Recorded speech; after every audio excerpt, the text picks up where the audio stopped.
Skirt, skirt. Told you we always been ready. I don't need people that's petty, that weigh on me heavy while I'm being steady. I need a record with Felly. We get it bouncing like Betty's, I feel like I'm Nelly. Don't bring the beef like a deli. It's leave on a levy, no sleeping on me like I'm Freddy. Chris Breeze, how I do, hit him with the moves. Left hand step back, ballin' like I'm Coos. All faith, God's plan, you just gotta choose. God slaps, nothing left to prove. Y'all gotta leave me alone. Lately I've been in my zone. Told them no cap like I fitted, but lately the flows have been straight off the dome. I feel like I'm MVP, like my name Patty Mahomes. If it ain't about money, don't hit up my phone, cause lately I've been in my zone. Hello, welcome to the Cowboy Show, hosted by Ben Carey and Nick Gronerad, combining expert human opinions with cutting-edge simulation models to help you arrive at the best picks each week. Inside Edge Community. 5, 4, 3, 2, 1.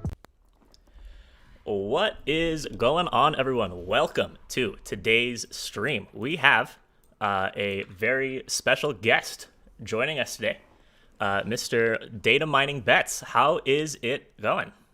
Good. How are you? I'm doing fantastic. Appreciate you taking the time out of your day to join us on the stream. So the theme for today is going to be a little bit of a Model Monday. So we finally have somebody else in the kind of sports betting Twitter community who knows what they're doing when it comes to building models. We were just talking about this. He probably doesn't like me saying that, but I'm going to say it anyways. So Omer, aka Data Mining. Can I call you Omer, or do you want to go by Data Mining, or did I even pronounce your name right? You did. I think Data is fine. That seems to be my nickname. Okay. I like to keep things kind of informal, first name basis type of deal. We'll go with Data from Star Trek. So again, thank you for joining us. Tell us a little bit about yourself and about what you do on the sports betting side of things. Yeah. I am, a family man. So I've got family in the house, a wife and 2 kids. Basically, I did programming in college, database administration for work, and now I do management. But I've always been really interested in sports and everything, NFL, NBA, NHL. Not as much, tennis or soccer. No offense to them, I just never got into it. So I got really interested in the betting world and the capping industry, and I don't know, after a while it just started, my mind started clicking on solutions and things I could do to cap better. And it kind of came to a point where I was like, okay, so in my head, at least for my industry, what it is you have project managers, program managers who know the customer, who know the client, who know the industry. And then you have programmers who know code, but don't usually necessarily know that much of the industry. So our job usually is to get them, used to the industry, so that way the code becomes better, more in time to what the customer needs, what the client needs, what the industry needs. And in my head, I figured, with sports, I figured it might be the same aspect where you have, cappers, you have all these bookies, people who work for them, who know sports, who know what the lines should look like, what they should be like, just for example, people like G-Unit or whoever. But then you have the programmers who create the models and, put in all the inserts and weights that they say, but there's a disconnect there. So I figured there was an opportunity there with that disconnect to take advantage of that and try and get it more in line with what it should be or simulate it better. Yeah, I mean, and your story sounds quite similar to mine. So I mean, my background is more on the math and statistics, on the more theoretical side of things, just from that endpoint. But I mean, I identified the same kind of gap with Ben, where there's a lot of people who have a lot of domain knowledge about sports, but don't really necessarily actually know how to use all of the data that we have in this new day and age in an appropriate way. For handicapping purposes. And then there's also a lot of people on the other end who are really talented programmers. I mean, I'm sure better programmers than I am, just from just purely on that side of things. but who don't have the domain knowledge in sports to be able to figure out what to do with the data, because there is this art to it almost. We like to say combining the objective and the subjective sides of sports and sports betting, and I think that's kind of where the modern sports bettor kind of has to exist. So as far as the actual college basketball content for the stream is concerned, the plan is to have pretty much the same kind of setup as usual, where we have 5 categories. We're going to run through a game for each of these categories. We're going to talk about the lines for the game. We're going to talk about what our models have for these games. And we are also going to poll the audience. You don't have to have models, but we would still like to see where you guys are at. We're going to have my lean, we're going to have Data's lean, and we're going to have the audience's lean, and see where we're at. And as always, the last category is going to be everybody's favorite bet for the day. So I'll have my favorite bet. Data will have his favorite bet. But in order to poll you guys on what your favorite bets are, I'm going to need you to type out in the chat what you like. So you can do that now. I'll probably ask you again later on because I will have forgotten what you said. But without further ado, let's hop in to category number 1. Degenerates only. I was looking at Ballsack State -4 against Dickhead State. Ballsacks covered their last 10 straight games, and my boy says they're a wagon. So category number 1 is Degens only. This is the game that is kind of it's going to have a disproportionate amount of action on it compared to how good of a game it's going to be. And yes, we did get Trent's permission to use the audio clip and the video clip. So the game that we're going to be talking about today for Degens only is the first game of the day, which is the game between Jacksonville and Kennesaw State. So this is a game that tips off at 3 o'clock Mountain Time for me, so 5 o'clock Eastern. It's the first game of the day. And what we typically see is that this first game of the day, for whatever reason, is the singular game that gets the most betting volume-wise, even though there's plenty of like actually good teams that are playing today. So poll is up, so I'd like to hear what everybody thinks. Lines in this game. We have Kennesaw State at home favored by 3.5, over under set at 128.5, and totals ending in 8.5 seems to be a theme today. That's just a random coincidence, I think. Data, what are your thoughts on this game? So my projected score is actually 65-67. And I think this one's going to be extremely close to the spread. They seem to have it right on the nail. I think, Jacksonville isn't strong enough to take this game straight out, but I think this game stays really, really close. And from everything I've read up on this game, which hasn't been much because I haven't done much research yet on this, it seems like it could go easily either way. I guess for my model lean, what's the spread at right now? So I'm showing Kennesaw State -3.5 on a total of 128.5. You can give me a a lean for the spread, a lean for the total, or a lean for both. I will give both. So I think this game stays much closer than 3.5. I could even see Jacksonville winning this. I still think they don't, but I think it'll be a 1 or 2 point game. So I would go with the Jacksonville plus 3.5. Yeah, so my model also has this as a really tight game. The spread's been fluctuating, I think, between 3.5 and 4. Mm-hmm. You can probably actually still find 4s, depending on the book. I have this game as a 65.3 to 61.4 win for Kennesaw State. So, I mean, just by a couple tenths of a point on the other side of 3.5. But I will say, I do kind of like the under here. I think that's I'm on the other end of this one, so I'm yeah. gonna say, my model already has it over.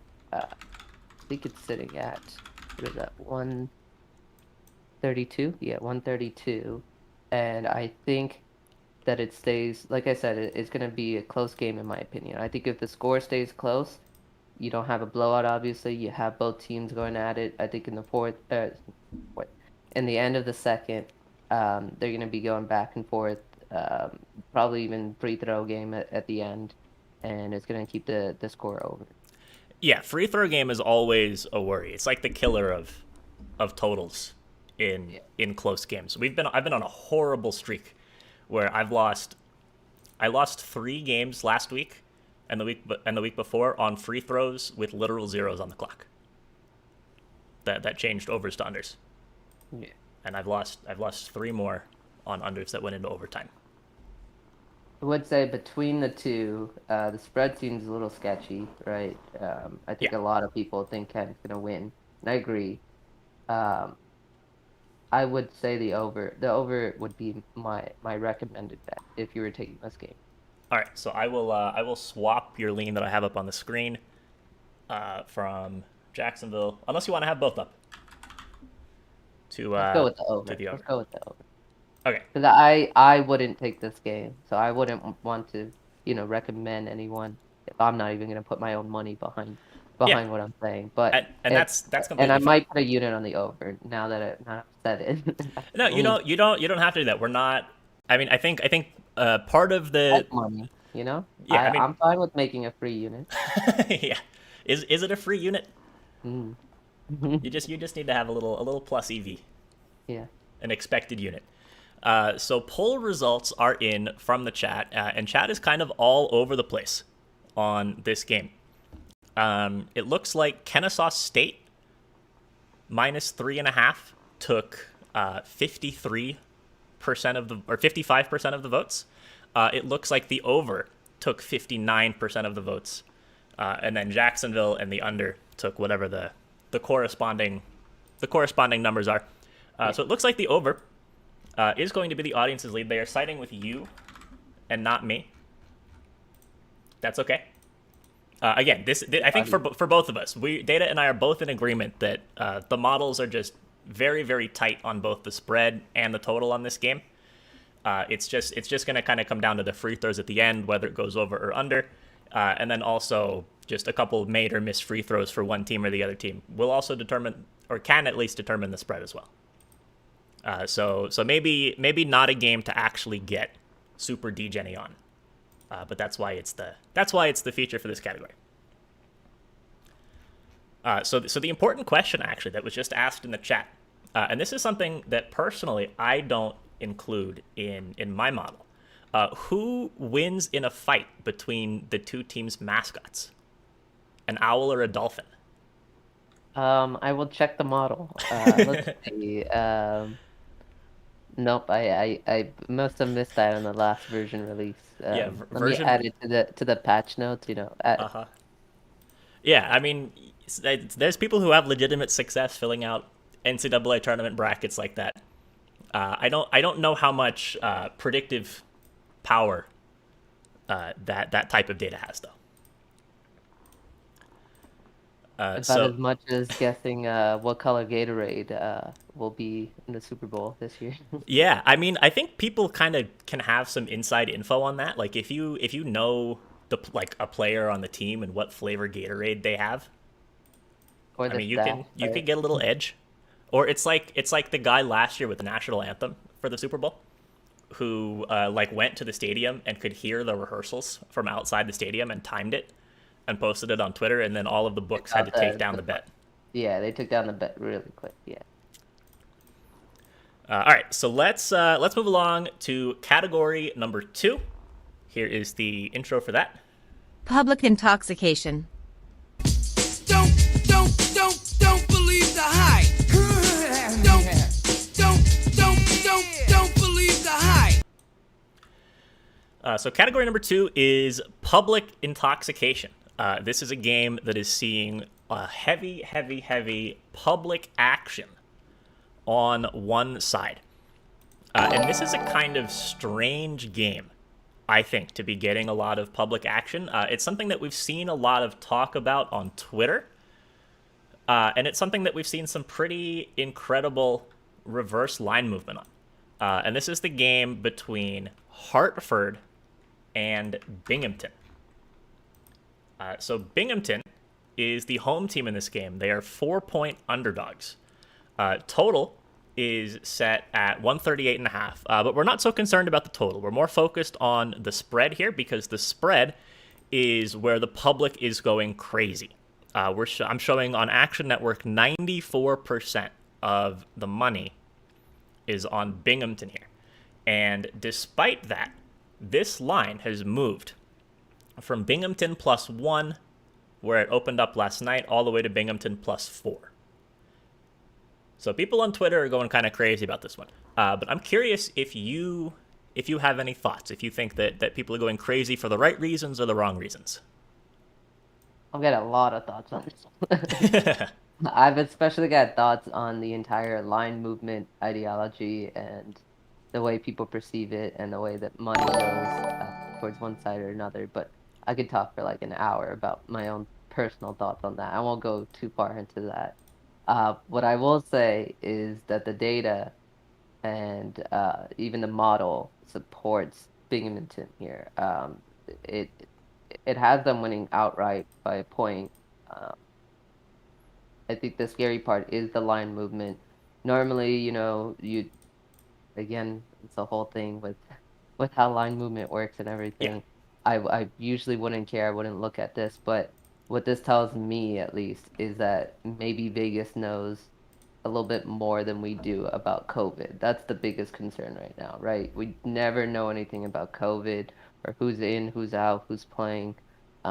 I think obviously they have inside sources. They know the coaches, the administrators, and so on. That's the only part that scares me. I personally would wait until closer to tip off to take this one. Obviously the line can move then at that point. But if these rosters stay the same, if there is no one out, which I'm not seeing anything about right now, I would take Binghamton here easily. Yeah, I'm with you. So how much? You said you have Binghamton winning outright? Yeah. What's your score on this game? Because I also have Binghamton winning outright. I have them winning by 1, so I have the score at 71-70. Okay, I'm a little lower than you are here. I have 67.8 to 67.2 on average in Binghamton's favor. But still, I mean, I think that as far as this line is concerned, we are in agreement that Binghamton is the player. Although I completely agree. And honestly, so Ali in the chat just said, I would love to hear you two talk about sharps and line movements for hours. I love talking about sharps and line movements and misconceptions that people have and how people misinterpret the data. I've got a hot take on that, so I'm pretty sure that my take may lose a lot of credibility in a lot of people's eyes. Give us your take. All right. It's time for the hot take. So my hot take is that lines, spread, and maybe it's not as hot as I think, but line, movement, spread, everything does not matter. At the end of the day, the data is the data, right? How these teams have played, how these players have played, the matchups that they're up against, who they're playing against, where they're playing, that all matters. That is what can affect the game, right? The players are going out onto this court, giving it their all, trying to win a game. They're not caring about covering a 2-point spread or winning by more than 3 or trying to get one last free throw in to cover Vegas's money, right? At the end of the day, they're gonna play the way they play with the same amount of effort that they can bring. Guessing their effort is the most difficult part, in my opinion, especially in the NBA right now in the regular season. That's a whole nother argument. And that's why I don't model NBA. Yeah. Is that exact reason? But I say that the whole concept of rigging, outside influence, all of that is nonsense, right? These players have a job. Their job is to play to their fullest. No one wants to lose. These guys are full-on competitors. You got college players trying to give it their all so they can be drafted at the top level, not miss out at a spot on NBA. Then you have NBA players who only want to win the championship, right? Or NFL players trying to get the best record to win the Super Bowl. They're not losing by two to cover Vegas's spread. No, that in my opinion is ridiculous. Like that would be the biggest conspiracy theory I've ever heard in my entire life. Yeah. So I agree with you largely on what you just said. I think so. There's a couple different points. First and foremost, I think that if you think as a bettor that games are rigged, and you have no information on which way they are rigged, you should not be betting. Like, how are you possibly going to even try and handicap something if everything that you handicap you think is just rigged by some outside influence, and you don't know where that influence is? So I think I personally also kind of just say, I mean, you can't speculate on riggedness of games. As far as line movement is concerned, I have some interesting thoughts on this as well. So I think looking at things like sharp money and public money are very misleading to the average person. Public money means, I think, basically nothing. Again, because I don't think that Vegas is rigging anything. So I don't really care where other people have their money, unless I can use that information to my gain. And the only way that that's useful is if you think that you know where somebody's money is, and you think that that person is smarter than you or has a better edge than you on a certain game. And as a just a regular dude who thinks that his model is good and knows where his stuff is, I tend to not think that people are that anonymous people out there are smarter than me. So I don't really care about public money, sharp money. For me, it's, about the data, about reading the data, analyzing the data. I don't even look. I do because it's there. I would prefer not to look at spreads or other people's caps or anything else until I've looked at all the data, read it, analyzed it, saw which way, teams move, which way their effort, look at the matchups, look at the movements, that kind of stuff. And then after I've kind of come to my own conclusion and the models of where, this game should be leaning or whatever, then I'll look, preferably then at spreads and capping and all of that. Because at that point, public money, for example, you have teams like the Lakers or the Cowboys or whatever, right? Where you have people who don't care, right? They're like, hey, I love the Cowboys. I don't care if they're supposed to lose this match 9 out of 10 times. So I'm gonna bet on my Cowboys, right? Which does in fact move the money line, the spread, because you're betting against other people, right? You're not just betting straight up against the books. The books have to cover their own losses, which means they move the line, they move the spread to make the other side more available, more, um, attractive to people who don't want to bet against the Cowboys or whatever team. And then that's your chance to take advantage of that, right? Like if I'm supposed to, my data says that 9 out of 10 times this team wins, I would take anywhere from, minus 120 to minus 240 as a spread on the money line. And somehow it's at minus 130 or even at a plus because so many people are betting on the Cowboys or whatever the other team. I keep using the Cowboys, but I'm not trying to diss anyone's team. If you get No, it. we're all for Cowboy slander here. I'm actually in Dallas right now, so I live in Dallas. So Cowboys That's is the why. first thing that comes to my mind. You can use one of your team's rivals. I know you're a Saints fan. You can talk about all of the bandwagon Bucks fans. I'll do that too, right? Like my Saints are supposed to lose like 90% of the games that I've bet on them, and I'm still betting on them. Yeah, I I make it a rule of thumb to never bet to on my my teams. heart. Yeah, I know it's a bad bet. I know that there's like no chance of it hitting, but there's no fun if you're not betting on your favorite team. Yeah. Call me a schmuck. All right, so let's go ahead and move on to the. Actually, first before we move on, I have to check the poll. Bandwagon, who we talking about? Definitely not Kobe, who I see in the chat. Kobe's definitely not a bandwagon Bucks fan. So the chat is on the opposite side of us. The chat likes Hartford in this one. Also, interesting fact about Hartford. So they made the NCAA tournament last year as a 16 seed, but they're actually moving their entire sports program down to Division 3, I think, after this year. So this is the last year that we get to bet on Hartford. So sad. They'll be missed. Or not. Probably not. Probably just going to be forgotten. And yeah, of course, Krabs is on Hartford.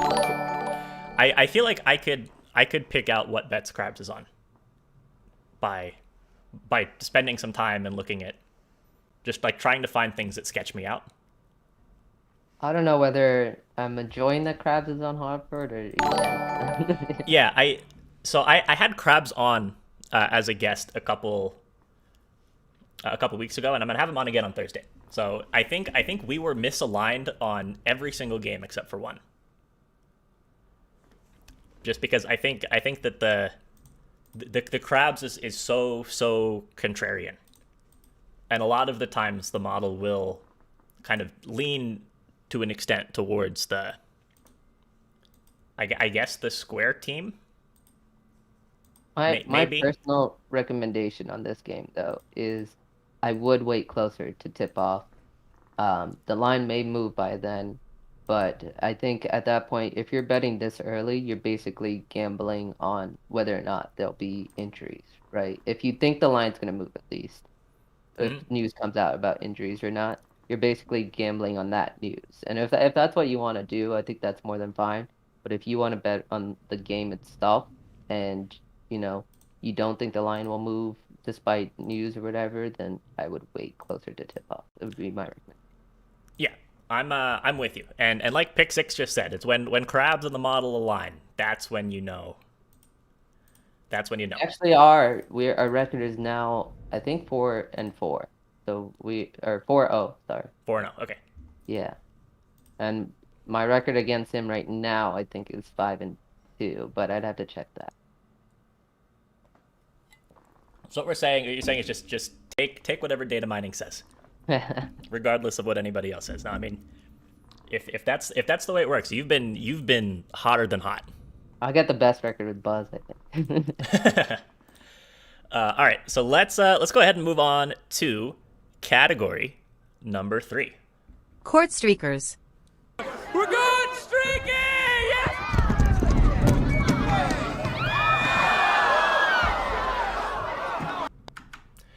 So category number 3 is court streakers, where we talk about a team that has some kind of interesting streak going on, either against the spread or with totals. I threw up a poll. I just realized I didn't actually put the name of the teams that are playing in the poll, so hopefully nobody's voted on that yet. No, 3 people already voted on the under,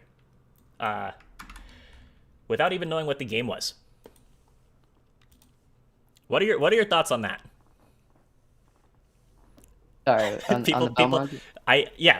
So they didn't know that it was what game we were even talking about. They just voted under on the poll. Did they have the point total? Yeah, they just knew over or under 138. I feel like sometimes that's sometimes you just think the point is too high or too low. I guess without knowing the teams, it's kind of rough. So there's some over 160s I bet in college as well, but people just having fun. Yeah, so there's a lot of spreads that are at 138 today. Yeah. So or totals, like not spreads. There's no spreads at 138. That's a lot of totals at 138. Yeah, you guys are just eager to vote. Yeah. That's the American way. Yeah. Right? No, actually that's like the opposite of the American I was way. about to say, except what's the voting rate? Like 20%? Yeah, Americans do everything they can to not vote and to prevent other people from voting. That's a story for another stream though. You say it like you're not an American? I am an American. Canadian? I'm the child of an immigrant, but I am born and raised American. So the game that we're talking about in Court Streakers is the game between Belmont and Eastern Illinois. So there's a crazy spread in this game. The spread is 25. Belmont is a massive favorite. and for a good reason in this game. But the total here is the interesting thing, which is set at 138.5. So why this is the feature on on Court Streakers is Eastern Illinois started out the season 14-0 on unders. However, their last 2 games have gone over. So we've seen a little bit of a switch. And the other interesting thing is that this 138.5, and this actually opened up at 136 last night. Number has been climbing. This is even still at this number the lowest total that Belmont has had by several points. Bob Flay says it's at 140.5 on DraftKings. So maybe this number is climbing like crazy. Yeah, I'm showing 140 on DraftKings. I'm still showing 138.5 on several other books though. Maybe DraftKings is just trying to get some under action on the game. So I'm actually really curious what your model says about this one. It's a game with a massive point spread, unlike the other ones. Yeah. So if we're talking about just the over under, I'm undecided about this game, and so is the model, and I think rightfully so. Everyone expects a blowout. I still see a blowout. It comes down to how many points is Belmont going to allow, how fast they get really ahead, right? Model's got the score at 139. I honestly could not go above the 138, and I think that's why it's moving, right? You're talking about 138.5. Some people are talking about 140.5. I'm literally dead in the middle right there. Yeah, and this is why it's important to shop around. So this is something that we at Capwise like to encourage a lot, and that I'm sure a lot of other people do. But there's a lot of people who actually don't do this. People have an account on one book and kind of just take whatever number they get. But it is important to shop around. So if you like an over, you want to be getting in on this number at 138.5 and not 140.5. But if you like the under, you want to be taking an under at 140.5 as opposed to 138.5. It's a small difference. But over the long run, I mean, that is several wins versus losses over the course of a season. So it is a pretty significant thing. So I have this total at 141.3. So I'm also really close. I felt a lot better about this one when it was at 136 in the morning. I was like, I messaged Data last night about some of the games that we're going to talk about. It's like 136, and then I'm sitting there thinking, like, I love the over here, but now it's a little bit sketchier. I'm still going to lean the over. If your model is like literally right on this number or right in between the numbers that different books are offering, you can throw up a fade on this one. I'm actually so. Or unless you have a personal opinion. I have a spread. I think it's a lot of points. And I really don't like going with the 25-point game. But I think this is one of those instances where it makes sense. And I think Vegas got it on the nail with 25. I think my model has them winning by 28. And I think 25 is the right amount because you're going to have people betting saying it's too many points. And you're going to have people saying, clearly, they're going to destroy them. So I think this is a good point for them to get action on both sides.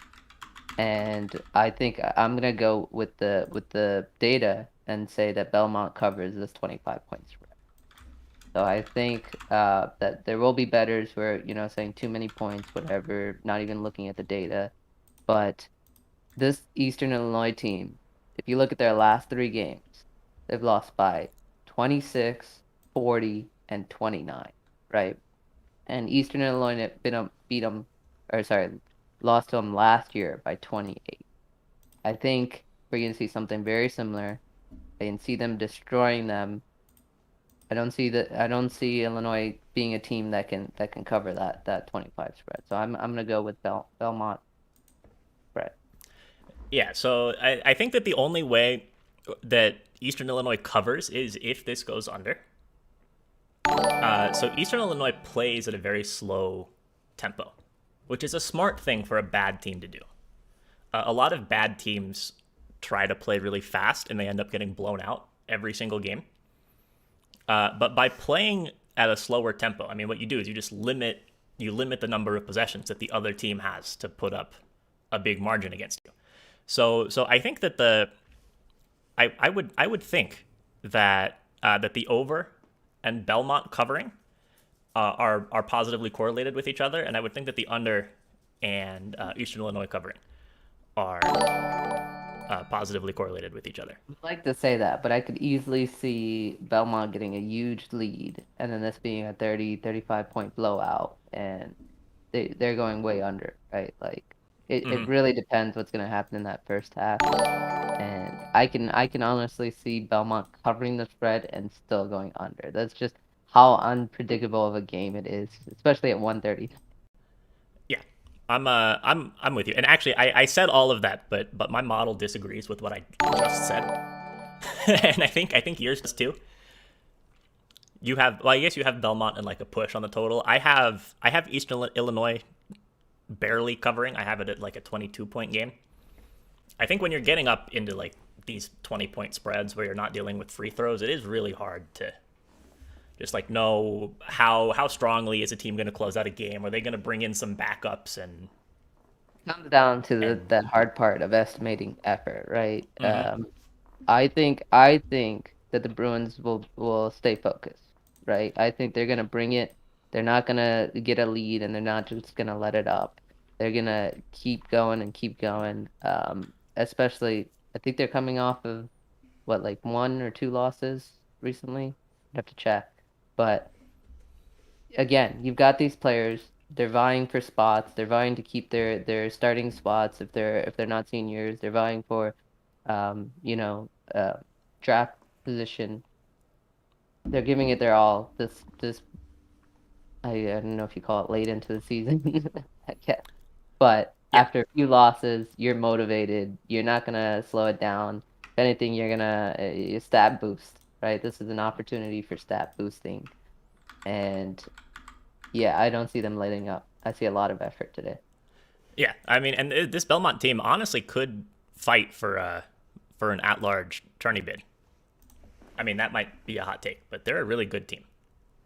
I'm looking at their non-conference schedule right now. They don't really have the kind of marquee wins that you need to be an Ohio Valley Conference team getting an at-large bid. But they're a really, really solid team and a team to watch out for in March. So looking at the poll results. Oh, okay.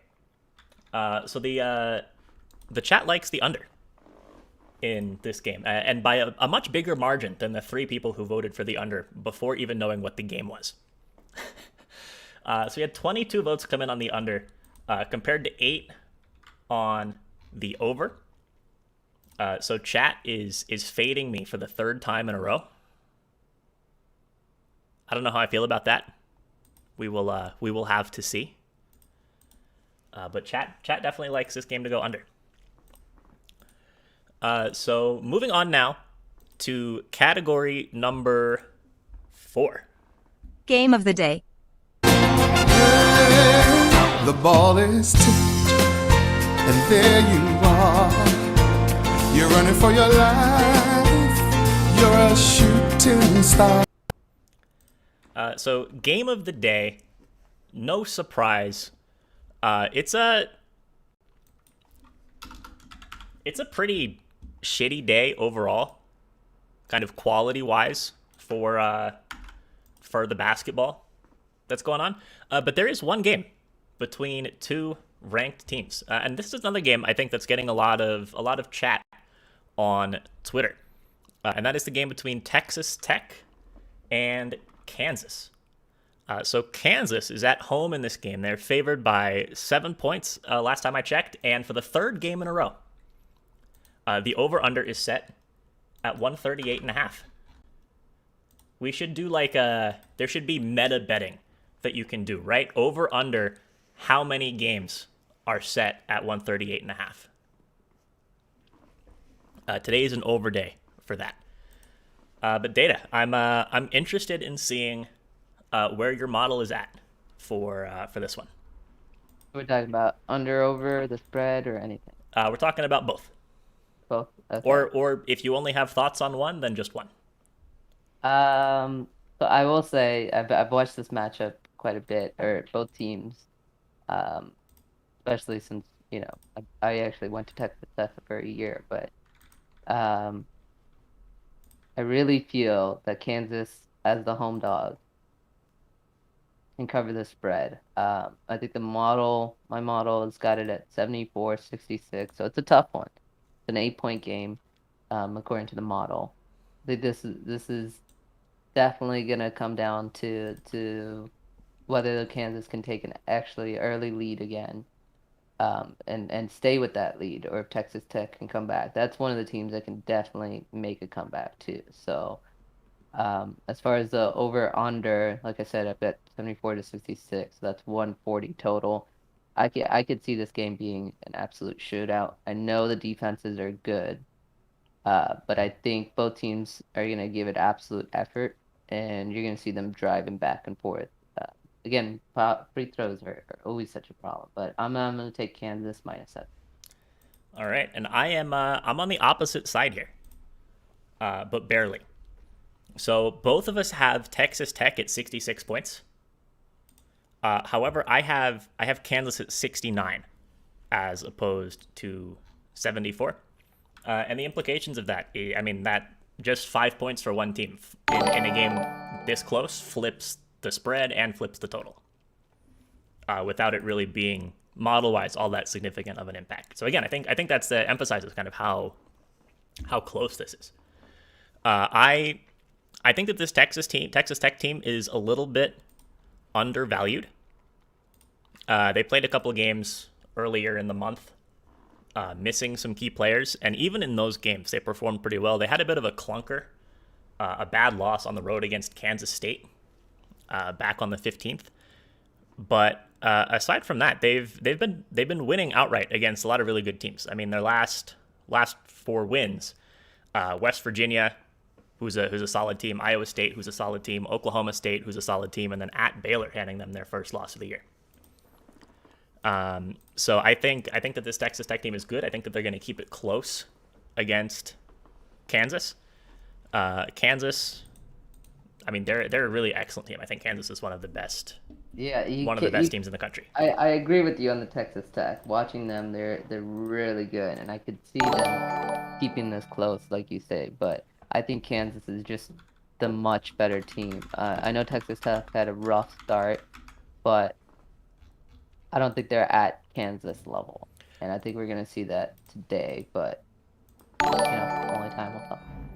Yeah, I agree with you. I think that Texas Tech isn't at Kansas's level. I kind of just think that with the tempo that Texas Tech plays at, which I believe, let me double check this before I say something stupid. 280th according to KenPom in tempo for Texas Tech. I think it's just going to be a kind of naturally close game because of the lack of possessions, and I think that Texas Tech will keep it close. I like a say 5-point win for Kansas. JJ Reddick in the chat with the hot take of the day: Eastern Illinois money line is a lock. I'm gonna go out on a limb and say that was a troll. Just my opinion though. So we have a very split poll here.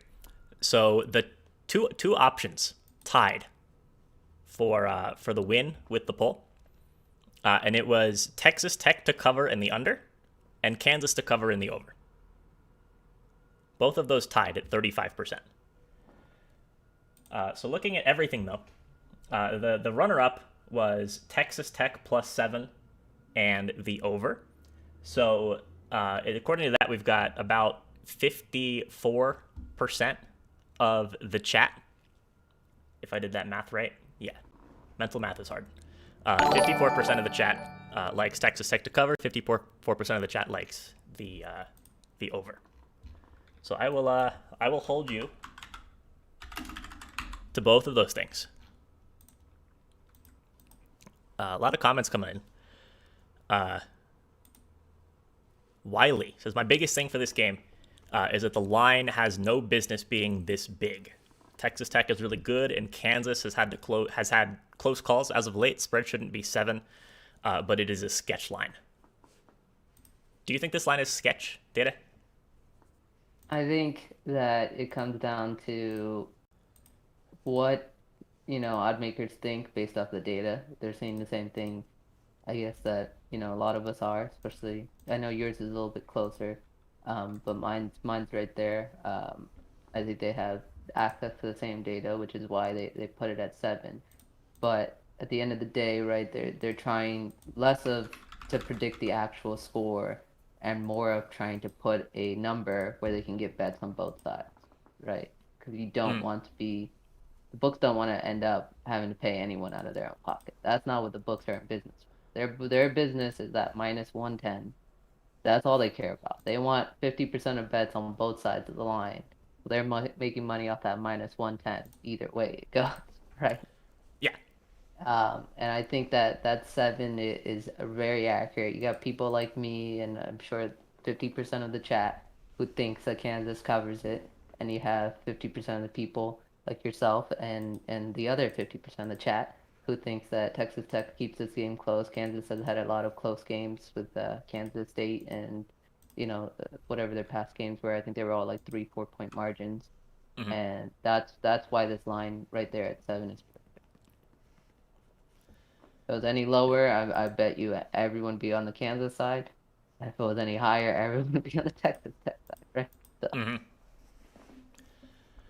All right, so it is time to quickly move on to the last category of the day. Surgical Stream is starting up in a few minutes. So chat, in order to make a poll for everybody's best bets of the day, I need to know what your best bets of the day are. I know what mine is. Data knows what his is. We don't know what each other's are. But I need 5 options from the chat. I will throw the first 5 that I get in the poll. So we have San Diego State under 126. They are playing UNLV. I'm seeing a USC minus, I think that's 12.5. Ole Miss plus 5. Boston College. Wake Forest under 141.5. And let's go Longwood minus 7. Just 5 random ones that I saw in the chat. So, Data, what is your favorite bet today? The tough one, man. Tough one. It is. It's a bit of a rough slate. There's nothing that jumped out at me. It's like, ooh, I love this. Yeah, I honestly wanted to say that Hartford game, the Binghamton being the underdogs at a +4 spread, would be my favorite. But again, with that one, I really am sitting by. I'm not putting any money on it until I see COVID news. Right, that's the thing that scares me the most. My second best, I guess, if we're not including that, would actually be the American Eagle game versus Lafayette. I think that team, I have a lot of data on that team, and I've been looking at that one, I think, a lot this morning. And I'm not sure if you know, but Lafayette's been out, they've had COVID pauses and many things like that. And I think they're going to come back rusty. I think these two teams are very, very similar, very, very equal. This should be a much closer game, but I think American's going to go away with it because of the rough start from Lafayette. I think they're not going to be able to recover from that. And I've got American winning by 3 points at the end. And I think the spread like -1, so I would take either the -1 or the money line. Yeah, we'll go with the. Well, yeah, what do you want? Do you want -1, or I'm sure I'll go money line at -115. I usually take the money line on a -1 because I'd rather not push. Yeah, no, I think for a minus 110 versus a minus Yeah, 115, you for definitely take the money the line. value there, it's worth not going for a push, right? Yeah. So for me, my favorite bet is from a game that we haven't talked about. It's actually one of the other marquee games today. I like the UNC Tar Heels to cover 4.5 against Virginia Tech. So UNC has had a couple rough games recently. Let me pull this up. Yeah, they had 2 road games in their last 2. They got blown out by Miami. They lost that game 85-57, and they got blown out at Wake Forest. They lost that game 98-76. That being said, this North Carolina team is a completely different team at home. They're 9-0 straight up at home this year. I think the number was only 5-4 against the spread, but a lot of those were non-conference games with bigger spreads. So I like with the spread kind of down lower at 4.5. I like this UNC team to bounce back in what should be a pretty active home court. I think they bounce back and win this game by around 10. Got Northeastern winning by 6, so I think we're on the other side of like every game today, except for maybe Binghamton. You and I.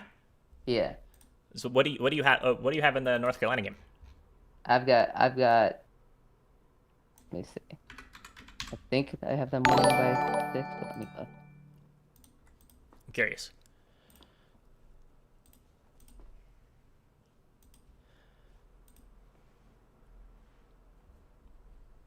The Northeastern game, right? Oh, I'm talking about North Carolina and Virginia Yeah. Tech. All right, North Carolina.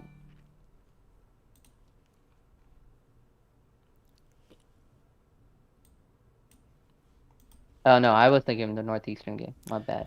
Yeah, I mean that's an interesting one. We should touch on that for a quick second. Yeah, but I will say for the Virginia Tech North Carolina game, that one's definitely a tough one. I think I looked into this one a bit. I haven't done enough research, so I won't recommend either way or not. But I do have North Carolina winning by 3 here. Okay. But I will not stand by that bet until I've looked at the data. Yeah, so my model actually only has North Carolina by 5.7. But I think that it's factoring in the 2 bad losses a little bit too heavily. Yeah, in those last couple of games. So what do you have for that Northeastern game? Northeastern game, I've got Northeastern winning by 8, actually. I thought it was 7, 8. Wow, Yeah. that's interesting. I have UNC Wilmington taking it in a close one. What's the spread on that? 2.5? I think 2.5. Yeah, I think I looked into this and I really liked Northeastern. I know they're a road trip team today, which is always a little scary. I think they're on the road, right? No, I think it's at Northeastern. It's in Boston. Oh, it's at Northeastern. Okay. Yeah, I don't see a reason where, man, Northeastern loses this or doesn't cover the spread. I'd have to look more into this, but this might have to actually be see. my best bet of the day. Yeah, so I mean, I guess is a question is Northeastern getting players back? Is kind of the question here. Yeah, well, let me Because see. they've had players out. I saw They've somebody in the they've chat had just players said on COVID because I think Chris Doherty and one more player were out, but I'm not sure. If they're still out. Yeah, so my model has Chris out and Joe Pridgeon out, and I still have them winning by that. interesting. All right. So I guess the only other one who's a question mark is Tyreek Scott Grayson, who's missed the last month. He hasn't played yet in 2022, and he's their 3rd leading scorer. Who? Sorry. Tyreek Scott Grayson. Okay. Yeah, I've got him playing, but I guess we'll see. All right. So I think it's pretty much time to wrap the stream up. Gonna take a quick look at the poll. It looks like the chat loves Ole Miss +5 against Florida today. That's actually a good one. I don't think I've looked at that one at all either. Yeah, that got 50% of the votes among Ole Miss is 5 at options. +5. That's the spread, really? Yeah, against Florida. No way. Why are they +5? I can see Ole Miss winning this game. Chat, you guys know more than I do. Why am I not just following chat? I need to make polls to tell me which games to look into. Yeah, I mean that's I think that's a lot of the fun of doing stuff like this. You get to talk to a lot of people in a real time setting. See where people's minds are at. Losing by 1 point. I can see this going either way. Yeah, I think this is going to be a close one, spread wise. Chat, I might be stealing your picks. Data, do your homework. I'm sorry, man. I was working all morning. Been up since 7. Yeah, Data's got a real job that he does. This is my lunch hour. Yeah, taking time out of his day to join us. Thank you once again to Data Mining for joining us on today's stream. First time on. Hope to have you back again. I really enjoyed it. I think that we had a good discussion. I like the model talk. I like the little segues into some more sports betting philosophy type stuff, talking about lines and line movements and all that jazz. It was great to voice some of my opinions, whether or not people agree with them or not. It's fun talking about them. Just fun in general, right? Once this stops being fun, I promise you guys won't see me anymore. That's where I'm at. Yeah, you're gonna move on to something else. Yeah, if it stops being. So what's next for you? Can you say you're always hopping around to? I don't know. I get into these phases. My wife calls it like little phases or whatever. This one's been going for a while. I think I created the model like 10 months ago is when I started up. It's still going. I know Trent's stream is starting here, so I know we're wrapping it up. But it's been going for a while. Obviously, I've been winning, so that obviously keeps me happier. Yeah, winning is fun, especially when there's money on the line. It's fun when you're winning, but we'll see. I don't know. I think for me, this is what I'll end it off. For me, at the end of the day, it's a matter of doing the process and being happy with the process, right? Doing enough research, looking into enough of the data, and being confident in my pick, regardless of the results. I care way more about the process than I do about the outcome of the game, right? If I feel confident clicking that place bet button, then I'm good. I don't even have to sweat the game out, watch it. I do because I enjoy the games, but I'm not sitting there going, "Oh no, my whole life's saving." I'm happy. I'm confident with that bet, and that's when I know I'm doing good. Yeah, and I think that's super important. Trust in the process. Yeah. So we're gonna go raid Trent's stream. Thank you everyone for being here, and we will see you next time. Take care.